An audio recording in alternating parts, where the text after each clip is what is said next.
You ever feel like God is just giving you the opposite of what you're always asking for? Trust me, you're not alone.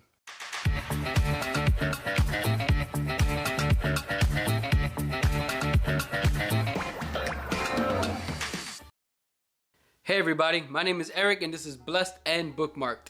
Thank you so much for spending some time with me here today. I know you're very busy and your time is precious, so I appreciate all of you who watch and like and comment and subscribe to my channel. It means the world to me, and I hope that you guys are being blessed through this channel. This week's book is about a man who had his entire future planned out, and God showed up and took him in a completely different direction. The name of this week's book is Called to the Fire. The story of Dr. Charles Johnson, a Mississippi pastor who ministered in Mississippi during the 1960s, during the Civil Rights era, written by Chet Bush. Although he was a lesser known civil rights activist than like Martin Luther King or Malcolm X or any of those kind of big name people, he had a huge impact on his community because God had sent him there, and if God sends you, then God is going to back you up. Like always, if you are interested in actually purchasing this book, I'll leave a link in my description. It's available in all different types of formats. So there's the paperback, the ebook, and even an audiobook. In fact, I listened to this book as an audiobook. I love audiobooks. They let me do things around the house while at the same time I'm still listening to the book. I could be driving to work and I'm listening to the book. So it really lets me get a lot of reading time that I'm not usually able to get. In fact, I listen to my books at like 2 times the normal speed, so I get through them a lot faster that way instead of just having to sit down and kind of read the pages.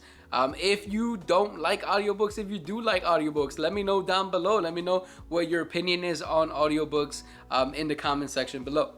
So let's get to it and let's talk about the good, the bad, and the blessings. So first, the good. And this book was super easy to read. It contained humor, it contained personal insights, it contained touching stories that I think are important when you're trying to learn about historical figures because it really kind of humanizes them instead of making them all about their accomplishments. So like I mentioned, this story revolves around Dr. Charles Johnson and his ministry in Mississippi, but it also talks about his involvement in this huge nationally followed federal trial of a number of white men who were accused and many of them charged with the deaths of 3 civil rights activists who were trying to actively get the black residents of that community to register to vote. Although the first chapter starts in the courtroom scene with Dr. Charles Johnson on the stand, by the way, it was a great first chapter, immediately caught my attention. Really sets up a lot of the themes and kind of struggles that Dr. Johnson had to face in his life. And then it jumps back to his childhood and works his way up from there. The book covers Dr. Johnson's childhood and his upbringing, but eventually Charles finds himself in a seminary school desiring to be a pastor, and he is sent to a rundown church in Meridian, Mississippi, where the town is so entrenched in racism that on his first day in town, standing in front of the post office under the American flag, the sheriff pulls out his gun in plain day and promises that he will kill Dr. Johnson. I learned a lot while reading this book about the incident that would later become known as the Mississippi Burning and of all the injustices that were taking place during that time. However, Dr. Charles' life is an example of how God's love and grace and forgiveness could rise above the challenges of racism and bigotry and ignorance and prevail against that darkness. I would recommend this book to anyone who's interested in maybe learning about lesser known civil rights activists or even believers who are interested in finding out how Christians can respond to racial injustice. In terms of things I didn't like about this book, there weren't really any. The book was accessible, it was well written and informative. The entire last chapter completely blew me away. I would just kind of sat back, shocked by the level of impact that one man's life who is willing to submit his wills to God could have on an entire community. And this leads me to my favorite part, the blessings. In this section, I take specific parts of the book or specific quotes that impacted me or I thought were interesting and kind of talk about them for a little bit. So once we get to the end, let me know which one of the 3 quotes that I talk about today you found most interesting. First, there is Johnson's philosophy about the focus of his ministry as a Christian. Johnson says, "Minister to the whole man, mind, body, and soul." The church's chief aim is to point the non-believer in the direction of the master physician that can heal any illness and any disease of the soul. But that isn't all. The early church had a deep devotion to meeting the physical and social needs of widows and those in poverty. I don't believe that the church's gospel message should get hidden behind social outreach, but that by serving our communities, that the non-believing community could see the love of Christ shine in us in such a way that they want to know more about that love. In fact, Matthew 5:16 says, "Let your light shine among others so that they see your good works and glorify your Father who is in heaven." A friend of mine has a great podcast. His podcast is La Verdad Sin Filtro. I'll leave a link in the bio, and they did an entire episode about the importance of church and community outreach. In the 4th and 5th chapter, Charles feels himself being called into ministry, and an opportunity arises to go and pastor a luxurious church in California. It was a big church. It was established. It had a house that went along with it with a 2-car garage. He says he doesn't even have a car at this point, but he is so excited to take on this opportunity.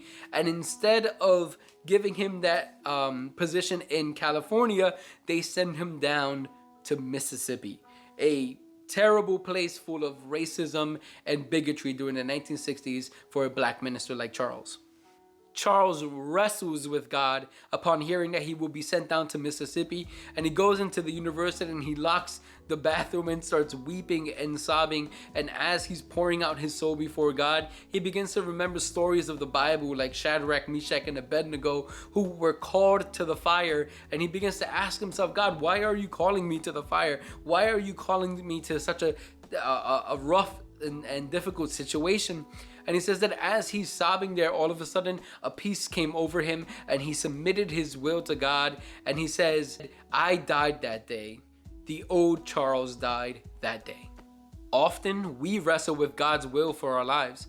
And I think it's because so many times that will goes directly against our own. Yet, despite the fact that it is a struggle to submit to that will, there is also an overwhelming amount of peace that comes with submitting to a will that is greater than our own. If we're honest with ourselves, our own wills and desires have often only led us to pain and suffering. There is a certain peace that comes with the knowledge that we are surrendering our wills not up to luck, not up to chance, but into the one who holds all things in his hands, into the one that directs our paths, that has a plan for us, that knows our future, that knows what is good for us. We too are called to the fire. Finally, the last part that really stood out to me was towards the end of the book. Like I said earlier, the major parts of this book surround the events of the Mississippi burning and the murder of the 3 civil rights activists and Dr. Charles' involvement in that case.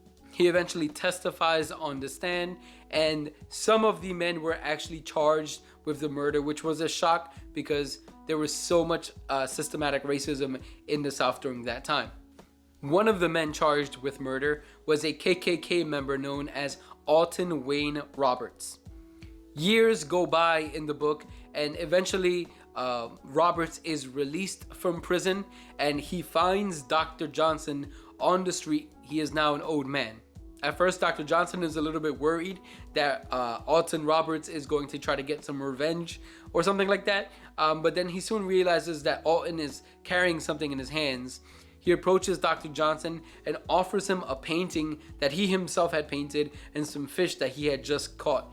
And right there, in the middle of those Mississippi streets that he had terrorized in his ignorance and his racism and his hatred, that man began to sob and ask Dr. Johnson for forgiveness.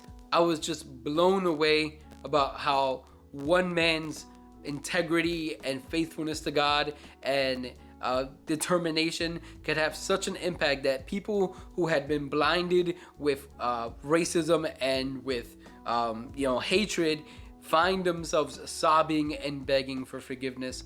Now, Dr. Johnson doesn't say like, hey, this is going to completely erase everything that you did. He's not saying that he shouldn't pay a price, but that day he made a choice to forgive that man, and not live in the bitterness and the pain of the past, but to give by grace that which by grace he had received.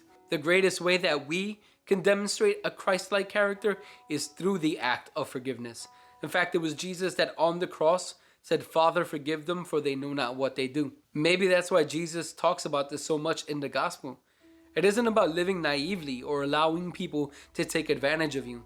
It is forgiving because we have been forgiven. It is showing the grace of God because he showed it to us while we were still sinners. It is about living free from bitterness and allowing the forgiveness and grace of God to heal us, and hopefully to even heal those who have hurt us.